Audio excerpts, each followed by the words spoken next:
వ్యాపారం రాజకీయం అన్ని డబ్బున్న వాళ్లే చేస్తే మిగతా జనం దేనికి పట్టనట్టు అని ఆంధ్రప్రదేశ్ ప్రభుత్వ సూక్ష్మ చిన్న మధ్య తరహా పరిశ్రమ చైర్మన్ టి శివశంకర్రావు అన్నారు. కాకినాడ విద్యుత్ నగర్ ఐడియల్ డిగ్రీ కళాశాలలో సూక్ష్మ చిన్న మధ్య తరహా పరిశ్రమలు గ్రోత్ ఇంజిన్ ఆఫ్ ఇండియా అనే అంశంపై జరుగుతున్న 2 రోజుల జాతీయ సదస్సును ఆంధ్రప్రదేశ్ ప్రభుత్వ సూక్ష్మ చిన్న మధ్య తరహా పరిశ్రమల చైర్మన్ టి శివశంకర్రావు ప్రారంభించి ప్రసంగించారు. ప్రభుత్వ ఆలోచనల అభివృద్ధి విషయంలో ప్రజా భాగస్వామ్యం కీలకమవుతుందని ముఖ్యమంత్రి చంద్రబాబు నాయుడు తరచూ చెబుతున్నారని, ఇలాంటి సదస్సులు అందుకు తోడ్పడతాయని, ఎంఎస్ఎంఈ కార్పొరేషన్ ద్వారా డబ్బు పెట్టుబడి లేని వాళ్లు కూడా సంపద సృష్టించగలరని, ఈ కార్పొరేషన్ ద్వారా లక్షల ఉపాధి అవకాశాలు సృష్టించేందుకు ప్రభుత్వం ప్రయత్నిస్తోందని ఆయన అన్నారు.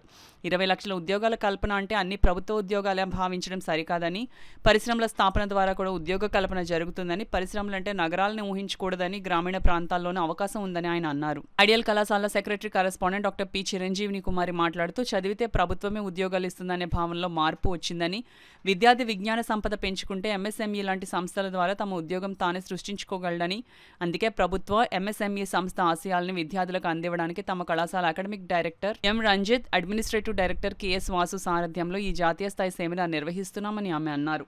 ఇంకా ఈ సదస్సులో తిరుపతి శ్రీ వెంకటేశ్వర విశ్వవిద్యాలయం స్కూల్ ఆఫ్ కామర్స్ మరియు మేనేజ్మెంట్ విశ్రాంత ప్రొఫెసర్ ఆచార్య హిమాచలం దాసరాజు ప్రధాన వక్తగా పాల్గొని, ఎంఎస్ఎంఈ కార్పొరేషన్ కేంద్ర రాష్ట్ర ప్రభుత్వాల ప్రోత్సాహం, వికసిత్ భారత్ ఉద్దేశాలు, యువ విద్యార్థులకు ఉన్న ఉద్యోగ ఉపాధి అవకాశాలను ఆయన వివరించారు. ఆంధ్ర విశ్వవిద్యాలయం స్కూల్ ఆఫ్ ఎకనామిక్స్ ఆచార్య ఎం ప్రసాదరావు, ఢిల్లీ కేంద్ర విశ్వవిద్యాలయం ప్రొఫెసర్ డాక్టర్ బి శ్రీనివాసరావు పాల్గొని ప్రసంగించారు. కళాశాల ప్రిన్సిపల్ డాక్టర్ టి సత్యనారాయణ సదస్సుకు అధ్యక్షత వహించగా, కన్వీనర్ డాక్టర్ టి స్టీవెన్ రాజు ఈ జాతీయ సెమినార్ ఉద్దేశాలను తెలియజేశారు. కళాశాల గవర్నింగ్ బాడీ సభ్యులు జీవి కృష్ణంరాజు, విశ్రాంత commerce professor GVK Varma, SS Sivaramakrishna, vice principal V Kamaraju, commerce విభాగ అధిపతి వి నాగేశ్వరరావు, మేనేజ్మెంట్ స్టడీస్ విభాగాధిపతి ఈ శ్రీనివాసరావు, ఓయాసిస్ సంస్థ అధినేత Adapa Prabhakar Babji, professors Pakalapati Prasuna, M Sasirekha, M Gopalakrishna Yadav, K Mounika, S Ramana, Arjunarao, వివిధ కళాశాలల అధ్యాపకులు, విద్యార్థులు, అధిక సంఖ్యలో విద్యార్థులు ఈ సెమినార్లో పాల్గొన్నారు.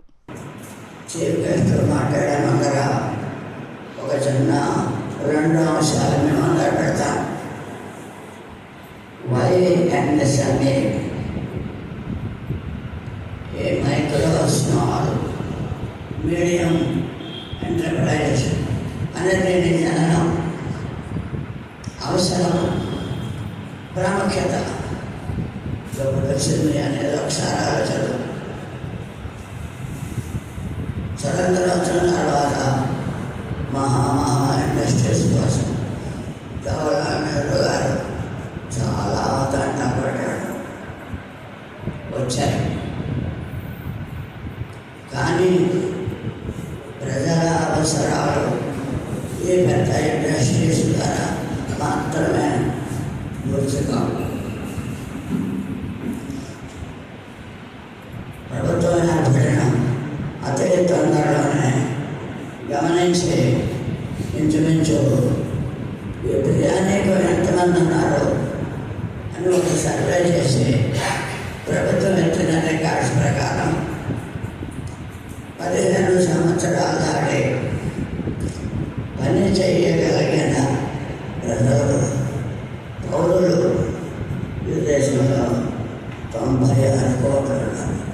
కానీ అక్కడ అది కరెక్ట్ కాదు my dear friends.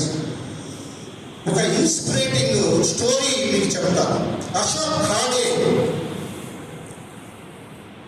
Das outsourcing company పేరు విన్నారా ఏమైనా?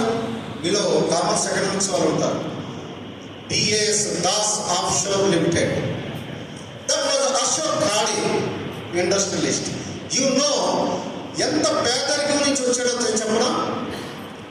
అతను పరీక్ష రాయడానికి వెళ్ళేటప్పుడు పెన్ను తాలూకు అప్పుడు పాలీలు ఉండేవి. ఇప్పుడు బాల్ పెన్ను కాదు, ఇంకు పెన్ను ఉండేవి కదా, లీప్ పాలి. అది మార్చడానికి ఆయన డబ్బులు లేవు. పరీక్ష రాస్తున్నాడు, ఇరిగిపోయింది. అది ఏం చేయాలి? మాస్టర్ గారు, జనరల్గా మాస్టర్ గారు కైండ్ ఎనఫ్ ఉంటారు. స్టూడెంట్స్ త్వరగా బాధలు బద్దలు అన్నింటిలో కూడా వాళ్ళు కేర్ తీసుకుంటారు. ఆయన ఒక పెన్ ఇచ్చి పరీక్ష రాసి చూసుకోవాలి కదా నాన్న, బాలీ సరిగ్గా ఉందా లేదా అని ఒక పెన్ ఇచ్చాడు. ఆ పెన్తో పరీక్ష పాస్ అయ్యి ఆయన తండ్రి ఒక చెట్టు కింద, రచ్చబండ కింద చెప్పులు కత్తితో పాలిష్ చేసే వ్యక్తి అంటే దళిత కమ్యూనిటీ నుంచి వచ్చినటువంటి. ఎంఎస్ఎంఈ కోసం బాగా చెప్పారు అన్ని విషయాలు సూచనలు కాదు. ఈ బిజినెస్లో కావాల్సిన ఎప్పుడు కూడా ఓపిక కావాలి, పట్టుదల కావాలి, పరిస్థితులను బట్టి బిజినెస్ స్టైల్ మార్చుకోవాలి. ఇది మెయిన్ పాయింట్ అవుతుంది బిజినెస్. ఇందాక శివశంకర్ గారు చెప్పారు, బిజినెస్ చేసి మీరు లోన్స్ కోసం సబ్సిడీల కోసం బిజినెస్ చేయాలంటే బిజినెస్ సక్సెస్ అవ్వదు ఎట్టి పరిస్థితుల్లో కూడా. అదొక ఆప్షన్ తప్ప, అదొక పోస్ట్ తప్ప, అది మెయిన్ కాదు. బిజినెస్ చేయాలనుకున్న వాళ్ళు, నిజంగా బిజినెస్ చేయాలనుకున్న వాళ్ళు ఆ పాయింట్ బ్రైన్ నుంచి తీసేయాలి. బిజినెస్ అంటే చాలా మందికి రెస్టారెంట్ బిజినెస్ ఇవే గుర్తొస్తుంది తప్ప ఇండస్ట్రీస్ ఎవరికి గుర్తురావు. కష్టం అనుకుంటారు, కష్టమే, కానీ ఆ సక్సెస్లో డబ్బు ఉంటుంది, పేరు ఉంటుంది, నిజాయితీ ఉంటుంది. దాన్ని ట్రై చేయండి ఎప్పుడైనా సరే. మీరు సక్సెస్ కావాలంటే ఇప్పటి నుంచే ఒక ప్లాన్ తీసుకోండి. ఏం అవ్వాలనుకుంటున్నారు, ఏంటి అనేది ఇప్పటి నుంచే రాసుకోండి. రోజుకు 10 నిమిషాలు తీయండి, ఏం కాదు, అది మీకు ఫ్యూచర్కి ఉపయోగపడుతుంది. మీరు లోన్ తీసుకునేది ఎప్పుడు కూడా మీకు ఉపయోగపడేలా ఉండాలి, కానీ దాన్ని అది మిమ్మల్ని క్లీన్ చేసేలా ఎట్టి పరిస్థితుల్లో